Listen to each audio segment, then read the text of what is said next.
rakkadhee tanani qoforaa ture. Dura baadiyyaan ture rakkadhee dhumanii iddoo qoforaan jiru, akaafanii jiru, doomanii jiru. Dallaan nu jalaa jiskee bakka isa dallaa jiskee kana maaliin inni qoforuu jammarree bakka gaafa qoforree jennu qodaadhuma isaan cabsee ilaalee qodaa isaa sana namni raammoo isaa qumbursaa isaa faana wanneedhaan immoo qodaa isaa kana ilaalee tanan qodaa isaa kana ilaaleen bakka seef godhee sammuudhuma kootu seef godhee jechuudha. Achi magaalaan Boottiin galee magaalaan Boottiin galee immoo waggaa 27 jechuudha. Waggaa 27 kunoo bara lakkaa'ee kunoo bara kana lakkaa'eedha. Waggaa 27 kana nan galee odoo mana namaa keessa teenyu luka namaatti yaa'aa tureyyuu abbo Sattuuruma isaa qofforee baasuun jammaree isuma qorachuu jammaree bakka dhalaaf kormaa isaa akka ta'e nan qofforee dura lafan qoffora ture lafa biyyoo qofforaa ture amma isaa booda gaafa muwaasaa tilmaamee itti amanuun liishoo kunoo liishoo nama mana liishoo guddaa kana kunoo fooqee fa'aa keessa fooqee keessaa fa'aa baaseera kunoo mana jaarraa bukkee kana fooqee keessaan qofforee baase. Fooqii ilaalee konkiriitii cabsee jechuudha. Konkiriitii cabseen feerroo mureen dhaqee bakka achi keessaa fuudhee dhaabbata kootii olitti dhaqee fuudhe.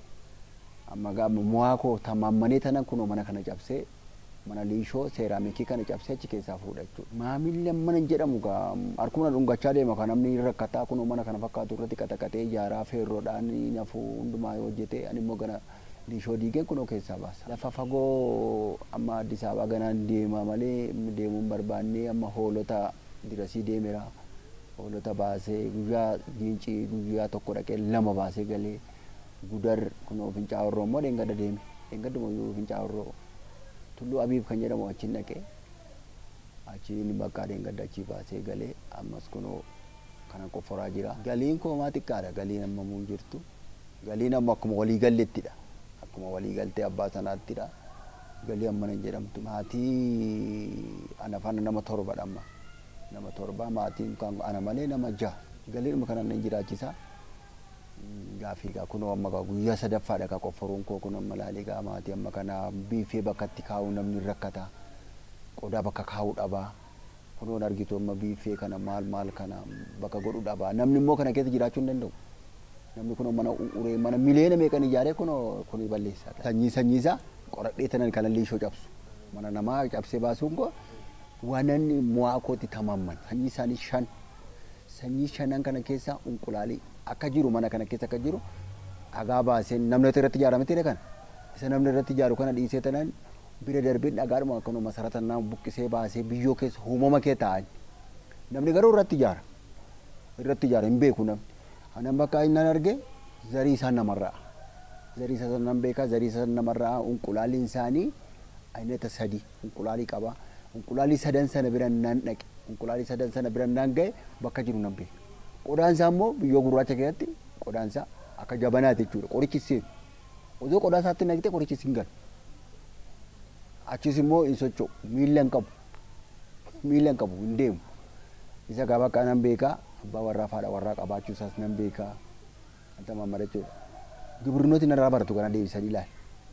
Isa kanaa booda maal gochuu barbaadee tanan akkasitti nan isa argee tanan amma achi keessaa baasee atamma odoon argee baasee sitti agarsiise dhagaa keessa jiraa jetta.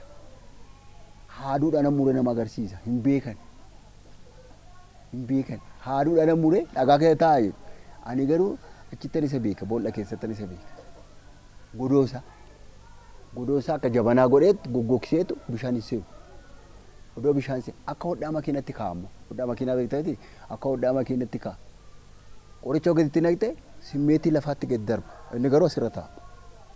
Gagaa jalaan shaffanee gubbaan shaffanee kaa'a. Qodaa isaa sana natu beekama namni tokko hin beeku.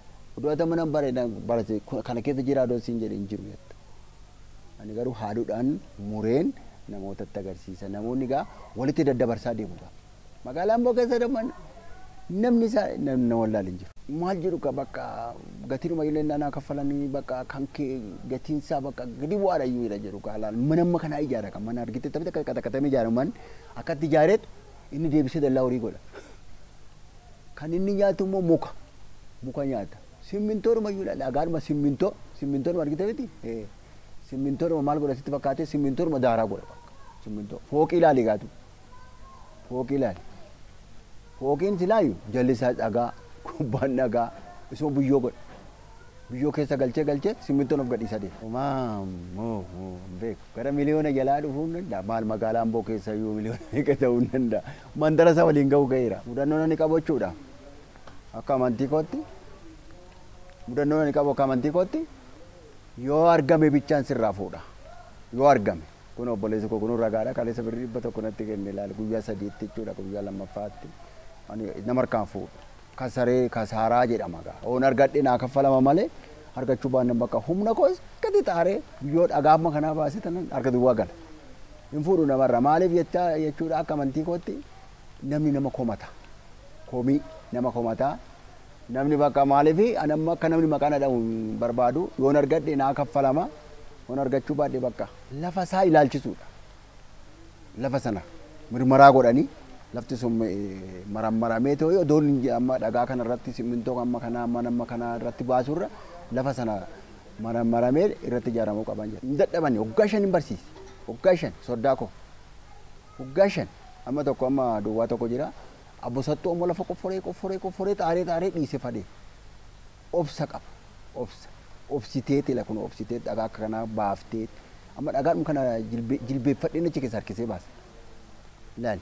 Dhagaa baaseen xiqqaaqoo achi keessaa baaseen uumama lafaa keessan dhaqee muuxannoo kan kun waa'ee gibirnoonni gaanarraa qorataa deemuu jiru amma gaa isaan barsiisa ka deebi'ee isaan barsiisa miliyoona 20 dhala jedhu ani garuu ammaaree tanan isaan agarsiisa miliyoona darbaadha miliyoona 20 ol darbaadha akkatan ammaareetti agarsiisa yoo argani maal jedhu gara